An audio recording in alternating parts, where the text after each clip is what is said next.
Today we're going to talk about aligning fluency instruction to specific student needs. We know that reading fluency is important.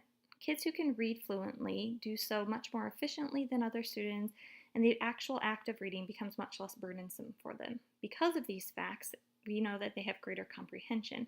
Kids who are more fluent tend to spend less mental resources decoding and trying to figure out what the text is saying, and they therefore can spend more time thinking about the actual storyline and what the author is trying to communicate. This impacts motivation. Kids who are not as fluent tend to be less motivated to read. They're expending a lot of energy just trying to decode the story, and they never actually get to enjoy the story. Therefore, if kids have higher fluency, we know that they'll be more motivated to continue reading, and this will continue to grow their skills. And finally, fluency is important because teachers are feeling some pressure to enhance student fluency based on the tests that we have to take. Tests like FAST are screeners that help us to know which students aren't going to be successful on other state tests. And when those tests measure fluency, we know that teachers feel that pressure to get their kids to benchmark on those assessments. In order for us to really figure out how we can help support kids with their fluency, we have to have a better working definition of fluency to help us to target our instruction. Fluency is the accurate reading of a connected text at a conversational rate with appropriate prosody. Now, this idea of accuracy means that they're able to read the words correctly, and that comes down to phonics, sight words, and using context to decode and to find the right word. And when we say sight words, we don't just mean words like a, than, on. We mean any word that can be recognized automatically on sight. Being accurate isn't enough, though. Kids who are accurate but have to spend a lot of mental energy figuring out what the words are going to have lower motivation and not be able to comprehend the story.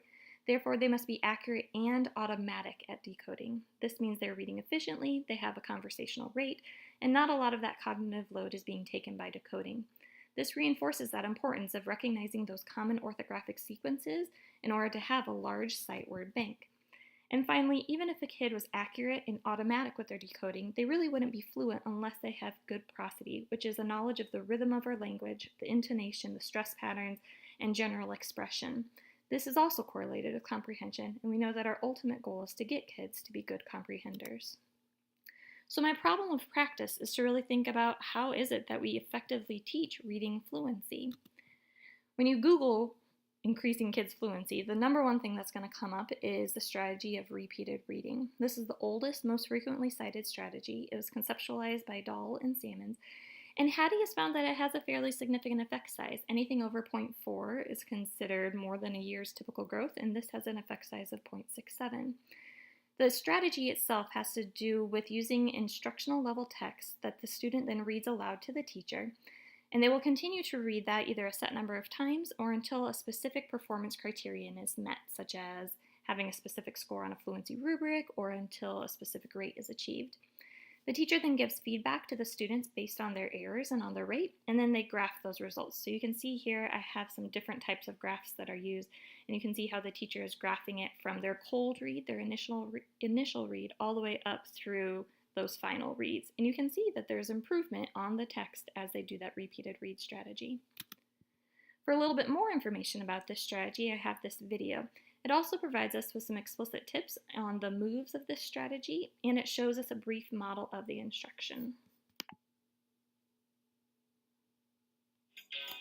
Repeated reading is an educational intervention to increase reading fluency and comprehension with a variety of early readers.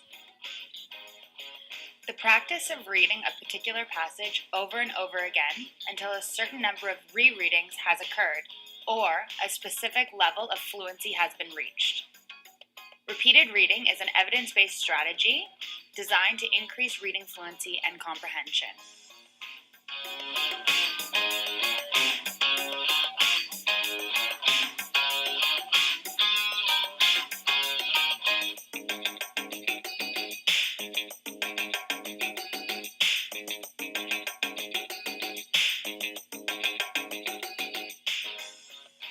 Research shows that repeated reading can be used effectively with typically developing students, English language learners, those with high-functioning autism spectrum disorders, and those with learning disabilities.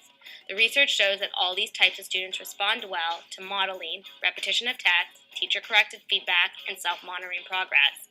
These are all features of the repeated reading intervention.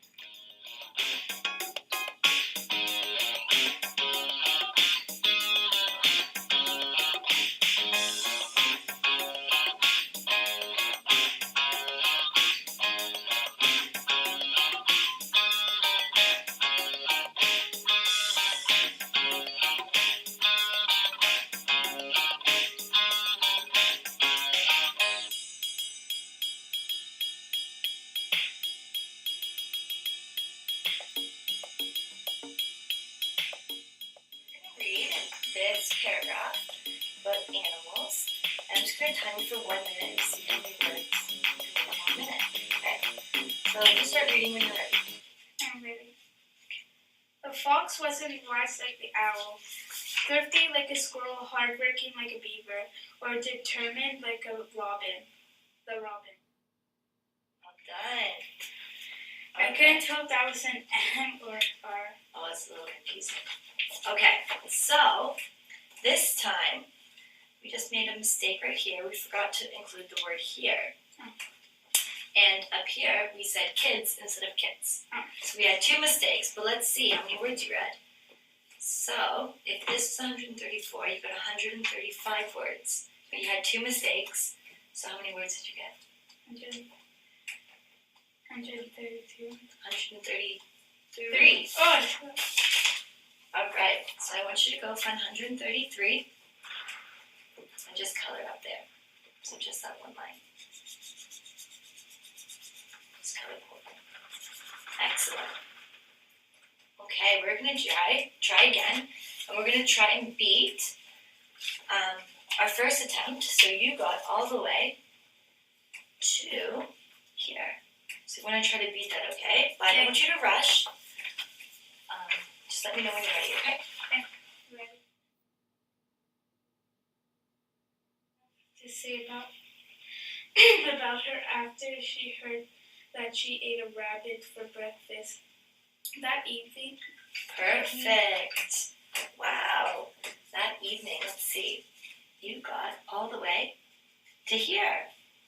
Okay, so end of this line is 157, 58, 59, 159 words. Did I make a mistake? And you did not make one mistake this time. Excellent job. And look at your improvement.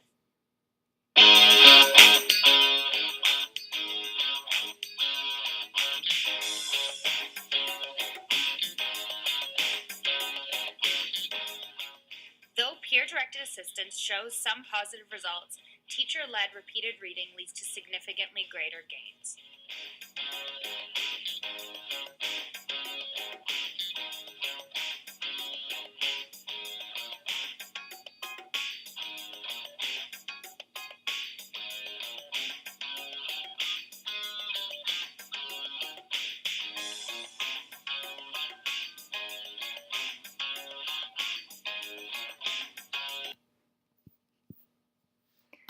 So you can see it's a fairly easy strategy to implement, and it has some positive research supporting it. So I tried repeated reading with my students, and for some students it worked, but I've noticed that it didn't help all of my kids. It wasn't that silver bullet that solved all my problems. So I continued to have this lingering problem of repeated readings wasn't meeting the needs of all my students. So how could I either enhance this strategy or find another strategy that would help with my kids? So the first thing I decided to do was to look into the research about repeated reading, and I found some conflicting information about this strategy. You had to do some digging to find it though, because it is that number one strategy that is cited. So what I found was that the U.S. Department of Education with the What Works Clearinghouse actually said that repeated reading was found to have a positive impact on reading comprehension, but no discernible effects on reading fluency. The effect size on comprehension was small and no effect size on fluency, so that was kind of surprising. Then I was also reading a book by Kilpatrick at this time, and what he basically said was that unless students are doing something that engages their orthographic processor, unless we're doing some mapping of words, that there will be no value for fluency, that we have to be increasing students' sight words, which again isn't just those small 2 or 3 letter words that we think of sight words when it comes to kindergarten, first grade. Any word that is recognized automatically is considered a sight word. And so if kids can have a wide sight word bank, then they're going to have fluency that increases and transfers across text.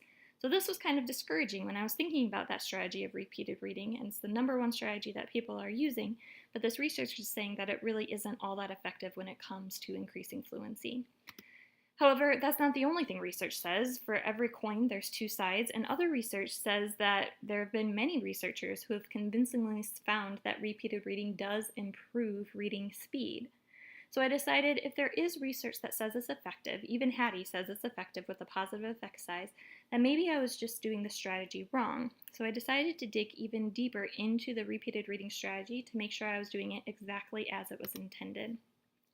When you think about this strategy, there's two ways that fluency could be increasing. You could have fluency increases on the text itself, or you could have fluency increases that transfer. That's my ultimate goal. I want that fluency to increase and to transfer across new text. If I just want them to get really proficient on the text they're reading, it's a very strong effect size, 0.83, and it also positively affects the comprehension. For this, if I want to just look at improving on a single text, the story should be read 3 or 4 times for the greatest effect size.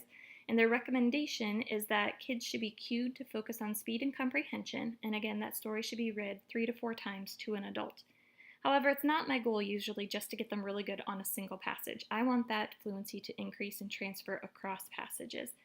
Notice the effect size starts to dip here. It's only 0.5 versus 0.83, and the comprehension dips as well, 0.25. When it's read to an adult, though, the effect size increases dramatically, so this really reinforces that importance that we can't just have kids reading to peers, that they have to be reading to an adult so they can get that corrective feedback. And then on this time, though, the stories aren't just read 3 or 4 times and you're done. The stories are read until a specific performance criterion is met. So that might be a score on a fluency rubric if you're looking at something like expression or phrasing, or it might be a target rate or a specific percentage of accuracy. So the recommendations are slightly different if you're looking for the fluency to transfer to new text. And the recommendations, again, is that it's read aloud to an adult with corrective feedback being given on word errors, and that you don't just stop at 3 or 4 times. You continue to practice until they meet that criteria that you've established. Now, in doing some of this research, I also found some indicators that it's not just the repeated reading that's going to help them. That if you have an intervention that also includes work on phonics and sight words, that it actually can be very helpful as well. So I decided that I was going to branch off from the repeated reading element a little bit and look at how this phonics and sight word instruction might impact fluency. We know that fluent readers are accurate and they recognize words with automaticity. When it comes to that accuracy, there's 2 ways that kids could be decoding. They could use phonological decoding, where they're using that phonics rules to kind of break the code and segment and blend words together, or eventually we're hoping that they're able to recognize those intact words at sight, after they've kind of mapped that sequence of letters and that pattern in their mind. For that phonological decoding element, we know that that comes from phonemic awareness and phonics coming together, and that it will help kids to read accurately, but what we found is that it's not sufficient to have great gains when it comes to fluency. Ultimately, what we need is to get to that level of automaticity, and for that to occur, kids need to recognize a very, very, very large group of words at sight. So not just what we had typically considered those high-frequency words at sight, but thousands of words at sight. So I wanted to know how I can help kids to recognize these words at sight. And so sight words basically come from having strong orthographic mapping skills, which is that ability to link the print graphemes to the phonological units, those units of sound, and then abundant exposure of text, because they need to have those links that they've established between the visual image of the letters and the sounds reinforced over and over and over and over again. So repeated practice of reading individual words can actually help with this. If you do a little bit of mapping with an individual word and then give them multiple exposures to that word, that'll help to cement that word so that kids can recognize it automatically the next time or the next several times that they see it. The challenge is that we don't always give kids equal access to text. Kids who are particularly strong or struggling readers often spend more time working on those skills and have less time in text, especially like complex texts as they get older. And this means they're going to have a smaller sight word bank, which will mean they will have lower fluency and weaker comprehension, which will just continue to prohibit them from getting into rich texts. So this idea of orthographic mapping is kind of a new thing, and I wanted to make sure that everyone was comfortable and knew what this was. This video kind of models a possible script that you might use when you're helping kids to map those sight words. It shows how to connect phonemes, which are the units of sound, with graphemes, those print units. And it also demonstrates how to draw attention to word parts, such as the rhyme unit, to help kids to transfer that learning and that mapping onto new words. Today we're going to talk about the word wash. Let's start by hearing the sounds. W, ah, sh. There's 3 sounds. first sound that you hear? Whoop. What's the last sound that you hear? Shh. What's the middle sound that you hear? Ah. There's 3 sounds. Whoop, ah, shh. What if we changed the sh to ch? What would we have now? Whoop, ah, sh. Okay, if we have wash, let's change the whoop to d, d, ah, sh. So 3 sounds in wash. Whoop, ah, sh. So, on my boxes, I'm going to box in 3 boxes because there's 3 sounds in wash. So we said in the very first sound we have whoop. What letter spells the sound whoop? If you said W, you'd be correct. Whoop. Now what about at the end of that word? We said whoop, ah, sh. What sound or what letters spell the sound sh? If you said the letters SH spell the sound sh, you'd be correct. Now, these are the parts of the word that's regular. Whoop and sh. What's irregular is what goes in here. Whoop, ah. That sound is ah, like an O, octopus. But actually, wash is spelled with an A.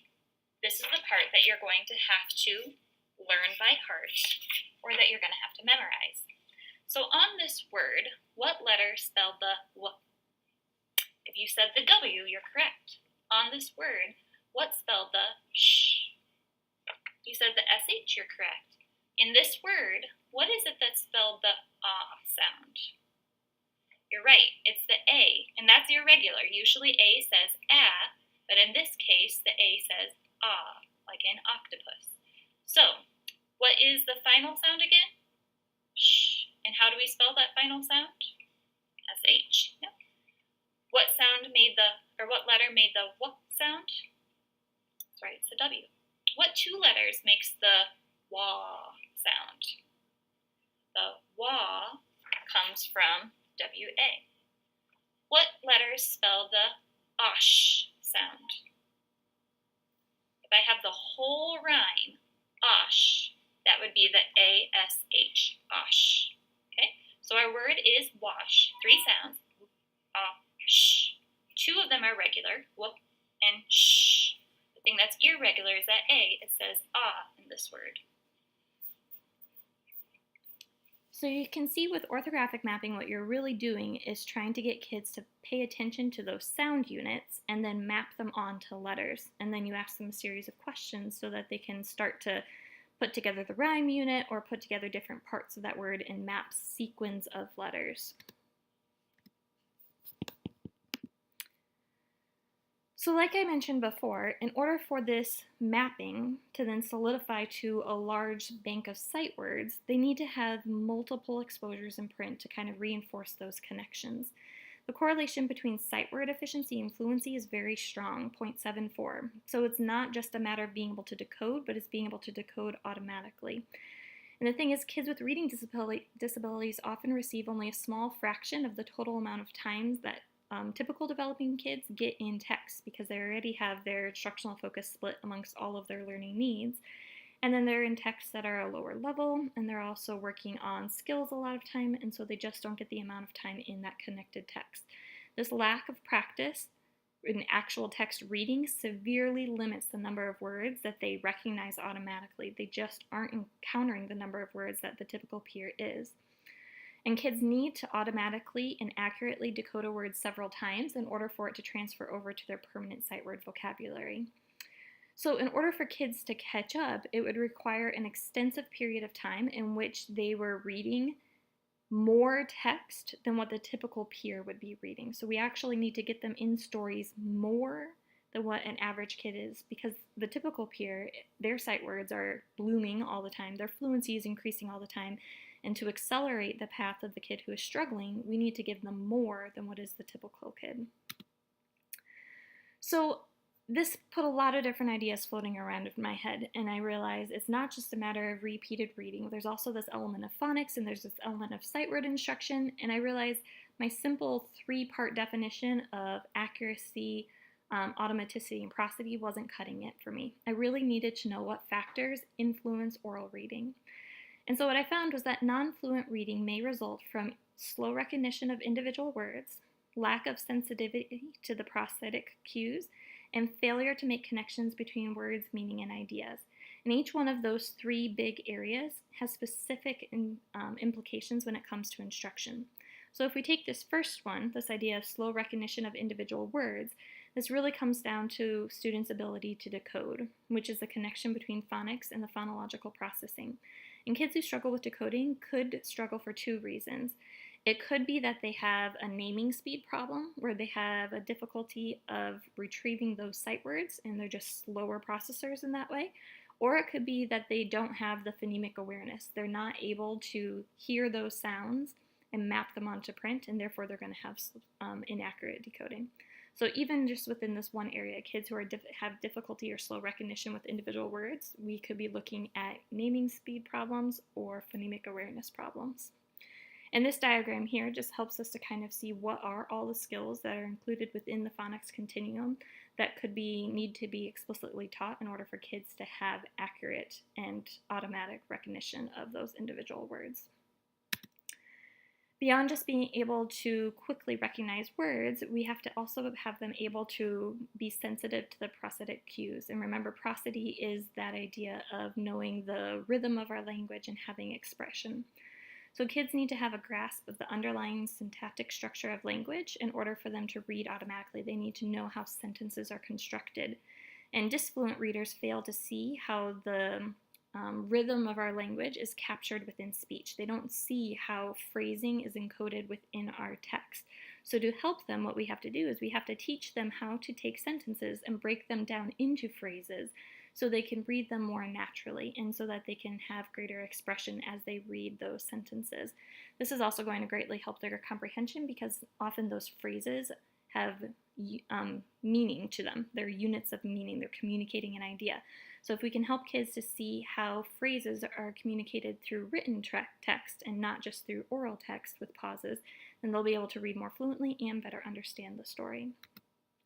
And then finally, some kids struggle with oral reading because they're just not making connections across all the processors. So this right here is a diagram of the 4-part processor. And we can see that when you connect the phonological, the sound piece, with the orthographic, those print letter piece, that's where we get phonics. And that was kind of the first set of factors that influence oral reading rate. But now we're really thinking about putting all 4 of these pieces together. And if you have stronger connections, you're going to have greater fluency and greater comprehension. And if we're able to connect that orthographic piece, being able to kind of look at those words, those sequence of letters, and connect them to the context, being able to recognize, what is the story about and what is it saying, then we're more likely to quickly and accurately retrieve the correct words. So our instructional implications here is that students should be taught to recognize common letter patterns, to map sounds onto those letters and those patterns within words, and to understand the meaning of words in order to use that context to construct meaning. Because if kids are able to kind of understand the context, that's going to activate certain schema that'll make it quicker for them to retrieve those related words. And if they're not spending as much time focused on meaning and kind of splitting their focus between decoding and meaning, if they just can kind of have a better feel for that meaning and if they can put all those connections together, then they're overall going to read more quickly because their processing won't be split against all those different pieces working independently of one another. So it was a lot of research, and I was still struggling with this idea of where does repeated reading fit in with this? Where does all of those other instructional implications fall? How is it that I can help my kids? Because, of course, I have great diversity in my classroom, and what's working for some is not working for others, and I want to help my students. So I tried to break it down into 4 if categories. So number 1, if a kid is struggling with decoding inaccuracy, then we have to get that problem solved. We have to get them accurate before we can get to the point of being automatic. I need to provide them with a phonics intervention with abundant practice and connected text, because we know that we're stifling our kids who are struggling readers by not getting them into text so they can start to map those words and become more automatic with them. If a child is a beginning reader who is accurate but slow, this might be a time when I can go a little bit more towards those repeated reading structures. I'm going to use a read-along strategy for the repeated reading, and we're really going to be focusing on prosody. And then in doing that, we're also going to do a small element of developing their sight words. I'm assuming that because they are a beginning reader, they're not going to have as many words mapped. So I'm modeling for them fluent reading. They're trying to read along with me to kind of match my fluency, but at the same time, we're also building up that deficit in sight words so that it'll have a better transfer to other texts. The repeated reading and mapping of those common words from the text as well as from the passage. So it's not just repeated reading of the story itself, but I'm going to pull out 20 words from the story that appear several times, and then I'm going to have repeated reading of just that set of words in order to help with that orthographic mapping as well. If a child has a limited sight word bank or needs to automatize their common rhyme unit, so if they're struggling with that naming speed element, I'm really going to work hard with those students on the orthographic mapping piece. And that was that video that we saw, where we're really taking those words, breaking them apart, and helping kids to make connections between the sound units and the print units. I'm also going to continue to pair this with wide reading, because even if they've mapped the word once, it's not going to help them to have it in their sight word bank if they don't see it multiple times in text. And so I probably will have them repeated read the words in isolation and then get into the text and do wide reading of the text so that they can encounter lots of words. And then finally, if a child is reading without natural prosody, but everything else seems to be fairly solid, they're accurate, and they seem to have a large sight word bank, then what I'm really going to do for that child is to focus on the phrasing element. I'm going to explicitly teach them how to phrase words, how to separate the sentences into its parts.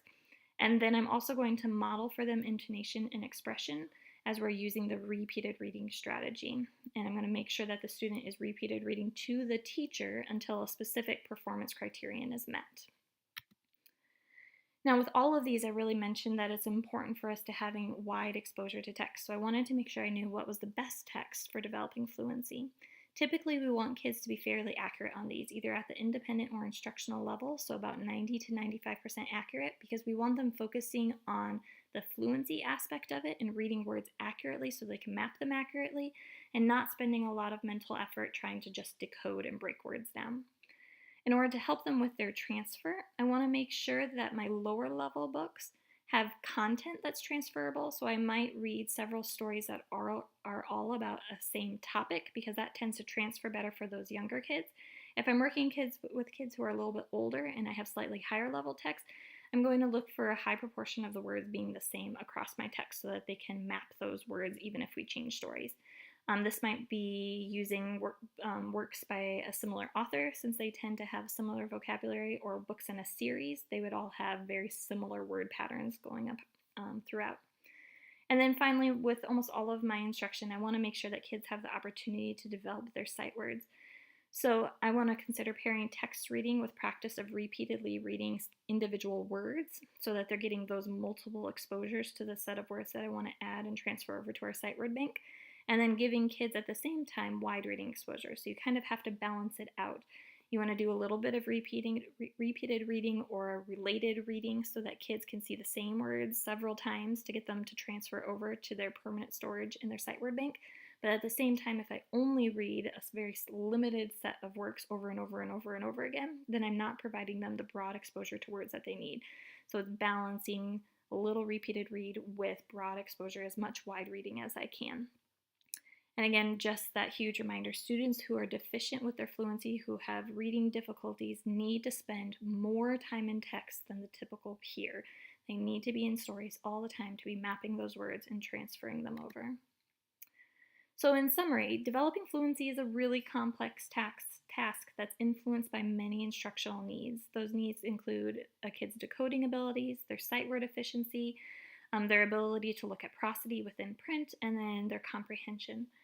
Struggling readers not only need strategies tailored to their needs, but they also need increased time in text. So I need to specifically target my instruction to whatever is their deficit area, and then I need to get them in stories more than any other child. Repeated reading is one of these strategies that I could use for a small group of students who have a specific need, but it's not the only strategy I can use. It's not that golden bullet, which is the way it's been portrayed across a lot of research. Other strategies include doing phonics instruction paired with wide reading for those kids who aren't accurate or who are still struggling with decoding. Repeated reading of single words with an emphasis on orthographic mapping if a kid has lower naming speed or a smaller sight word bank. Doing that sight word instruction to help kids with that smaller sight word bank. And then instruction on phrasing and pairing it with repeated reading if kids just need help with that prosody element. Reading, if I do choose to do a repeated reading strategy, then I need to make sure that I'm carrying it out in a manner that's aligned with research in order for it to be effective. Before, I kind of thought repeated reading was just putting a story down in front of kids, having them read it a couple of times. We come back, I time them, and of course they did better because I just practiced it 4 times. I now know that if I want that gain to transfer across text, then I really need to do it in a specific way. They need it to read it to me as an adult. I need to give them corrective feedback on their rate and on their accuracy. And I need to make sure that we are reading until a set criteria is met. I have to follow those research guidelines if I want to have the highest effect size. So this was a lot of information about reading fluently. Hopefully now, though, you have some ideas about different strategies you can use or ways that you can combine strategies based on the needs that you're seeing within your specific students. As always, if you have any questions, you can email me at jketchum@crprairie.org, and I'll have my PowerPoint linked as well so you can look at some of those links and resources. Thanks for listening.